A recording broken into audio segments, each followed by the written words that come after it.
Hi, my name's Phil. I like talking about politics, and in this video I'd like to discuss today's news that British Gas have seen their profits increase by 900% in the first half of this year. That means they're making basically 10 times the profit of the previous comparable period. Not just 10 times the money, 10 times the profit. Now let's discuss how we ended up here and what should be done, or what should have been done, shall we say. But first, if you'd like to be notified of daily news and politics, please subscribe to the channel. So in the wake of Russia's full-scale invasion of Ukraine, buying Russian gas and oil became about as popular as syphilis. So there then began a dramatic reordering of international supply chains as some countries pulled away from some sources and concentrated themselves on others. Supply and demand kicked in and the prices increased. As a result, oil and gas companies started making eye-watering profits. In the UK, the Lib Dems and Labour called for windfall taxes to be applied.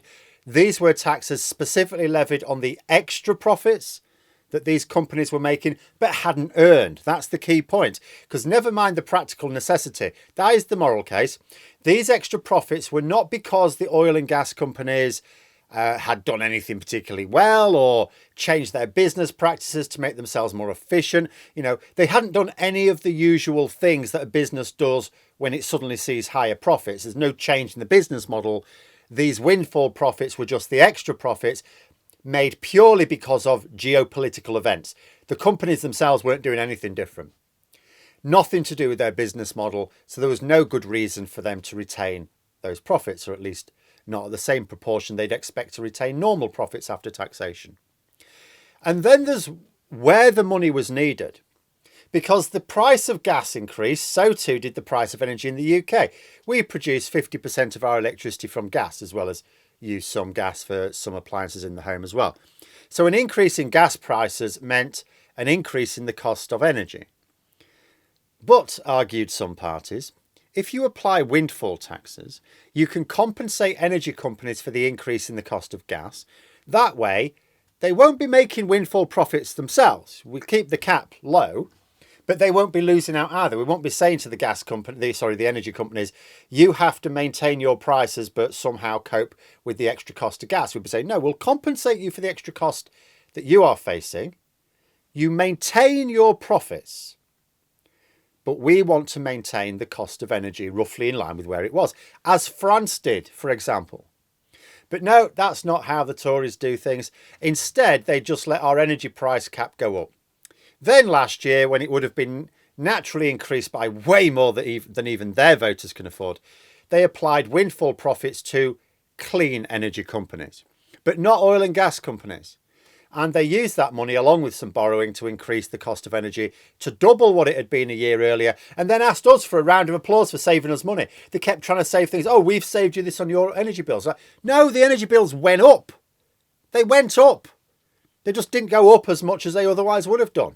They doubled the cost of energy when it could have been kept roughly the same. There might have been a small increase, but it could have been kept roughly the same for the sake, and they've done it for the sake of maintaining corporate profits. So not only was public money being used to cover that increase in the cost of gas, but also allowing energy companies to make windfall profits of their own, with only renewable energy companies having any sort of windfall tax levied on them. Ed Miliband, Labour's Shadow Secretary of State for Energy, has once again called on the government to close their windfall tax loopholes.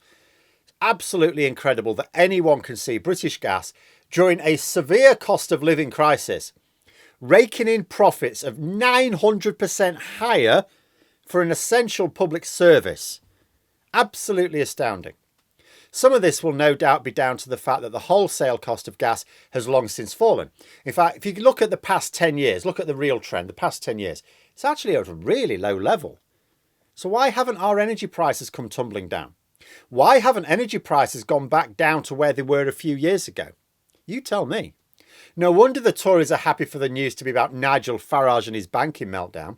Imagine this being reported properly with the full context in the mainstream media. Instead of which, the media simply report, oh, Ofgem said it's cool because it's a one-off. No, it's the very predictable result of government policy. The government could have chosen to properly tax windfall profits and use those taxes to subsidise the necessary extra costs of energy companies.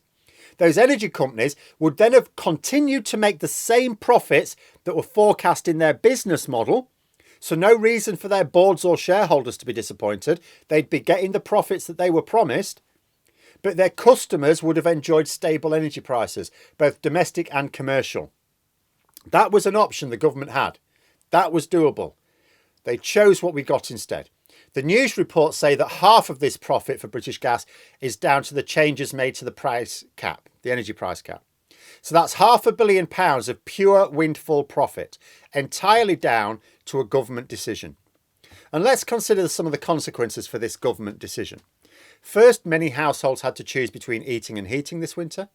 There are plenty who could not do either. How many died of the cold this winter who would have survived had the energy prices not doubled for them? Then there are those using food banks who had to ask for food which didn't need cooking because they couldn't afford to cook. This government policy compounded the misery of those in poverty and plunged some people into poverty. Then there's the impact on business. Some people went out of business because they couldn't afford the way higher increase in commercial rates. The cost of energy, we talk about it doubling for domestic users. It increased by 5 or 6 times for businesses. Restaurants, farmers, manufacturers. Although the cost of energy, as I say, it was bad enough for domestic users. If you were a business and you were, making profits, stuff like that, but not ridiculous profits, you simply couldn't afford it. That meant people out of work, but also lower GDP, lower tax revenues. Also meant higher inflation. Rishi Sunak, arranging for the construction of his new heated swimming pool, kept banging on about high inflation. Oh, inflation is too high. We need to do everything we can to bring it down. Well, doubling the cost of energy increases inflation, Rishi, mate. If he had wanted inflation to be lower, maintaining the old energy prices or close to it would have not only meant inflation would now be much lower, and always would have been, but he would have helped protect people's living standards and businesses as well. And there's another economic angle here. This government policy is using public money to fund profits so that both ordinary households and businesses can struggle. It's literally spending public money on making the UK a less attractive place to do business. And that is because if you have an energy intensive business, the cost of running your company in the UK is way higher, or at least in Britain. Also, the local population have less money because the government's deliberately squeezing their disposable income deliberately to try and lower inflation. So they've created a system whereby, as a business, you have to pay way over the odds in terms of energy compared to other European countries, and the local populace don't have as much money to spend because the government are deliberately trying to restrict their disposable income. These are not the circumstances which make a place an attractive investment target.